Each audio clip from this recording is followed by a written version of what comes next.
So here we are in the last part of this. I just mentioned a minute ago, I think there's a question on the bottom of your paper that asks you something about what formula you just discovered or derived, or what you notice about the area of the polygon. When you increase the number of sides dramatically, well, you get closer and closer to pi r squared. Kind of common sense. You get closer and closer to filling the entire area of the circle. Flip the page over. This little bottom part is actually on the back of your page. It kind of talks about these same questions. What happens to the white space as you get more and more sides on this thing? And there's this, I don't know, this is like 15 gone or 12 gone up here on the paper on your screen. But as this number of sides increases, think about what happens to that white space. Well, it's pretty obvious that white space is disappearing. It's headed towards zero. It doesn't ever quite get there. It gets infinitely close to zero, which is a crazy concept. It doesn't quite ever get there.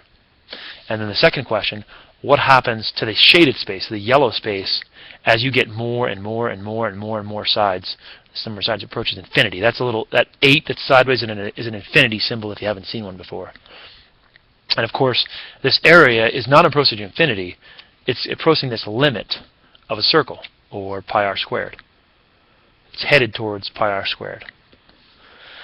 So hopefully that makes sense, and we only need to go to 180 sides to get there. We're not even close to infinity, but we've already shown it almost gets you to pi r squared. So we'll go to discovery 2. Of course, discovery 1 was discovering that formula, that theorem, the area of a circle. Discovery 2, I'm not going to tell you till the end. It's be pretty obvious here as we get through it.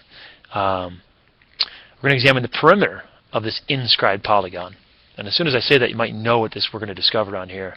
And I've got this sort of generically labeled as when it has a lot of sides. So we're going to start the same way. We're going to start with this formula we had a minute ago.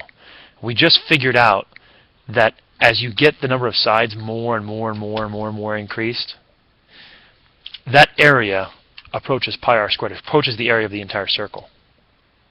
So if we just briefly sort of make this assumption that this is approximately equal to pi r squared, as long as the number of sides is huge, it's got 180 sides, or it's got 200 sides, it's got 500 sides, we're going to get there.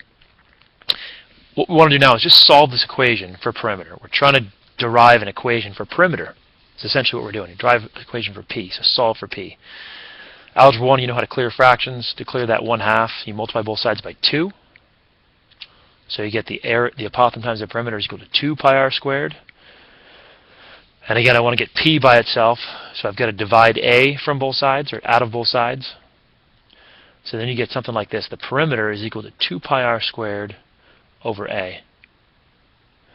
And if you just, you should already kind of know where we're going. When I say the word perimeter and circle in the same sentence, you should be, should realize, oh yeah, I know the perimeter of a circle. And it does look a lot like this. It's not 2 pi r squared. Hopefully you go, oh, it's 2 pi r is the circumference of a circle.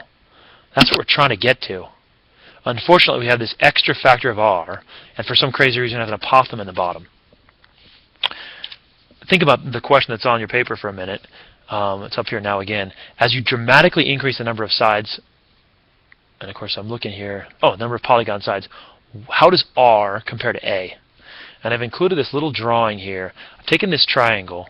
As the sides get big, the number of sides gets bigger, the length of this gets smaller.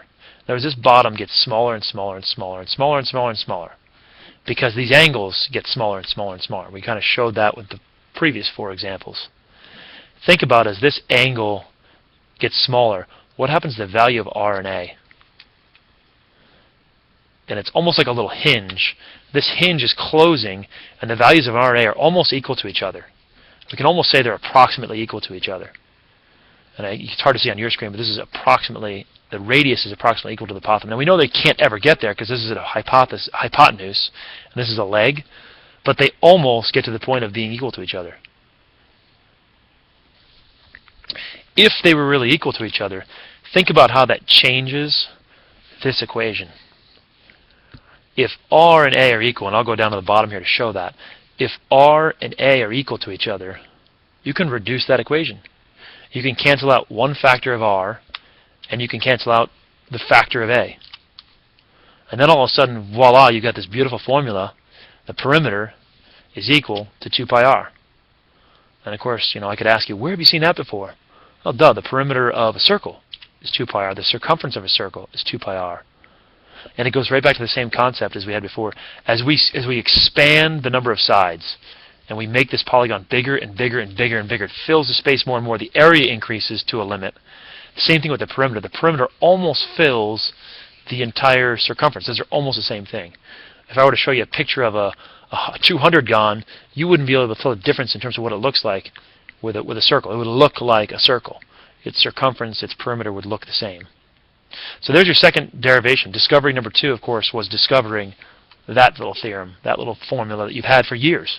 I don't know if you see that in first grade, second grade, third grade. I mean, it's got to be pretty early in school. Middle school, certainly, you're using 2 pi r and pi r squared. I think you can see why you were never shown where it comes from early in those grades, or one of the ways it comes from. It comes from trigonometry, a lot of algebra, comes from squaring terms and dividing terms out. So hopefully you kind of see the relevance of this. Infinity is going to come up again in Algebra 2 and in pre-calculus, the concept of infinity. On the bottom of your paper, just sort of a quick little summary question. What 2 formulas have you discovered and derived? Obviously, you've discovered 2 formulas for circles. And the important one, what do you call a polygon that has an infinite number of sides? That's kind of a weird concept. If something has an infinite number of sides, it's basically a circle. So it's sort of a weird concept. Like I said, you're going to explore that more in other math classes. Good luck. Hope this helps you. Don't delete this thing yet. Don't close it yet. These answers will be very helpful to you.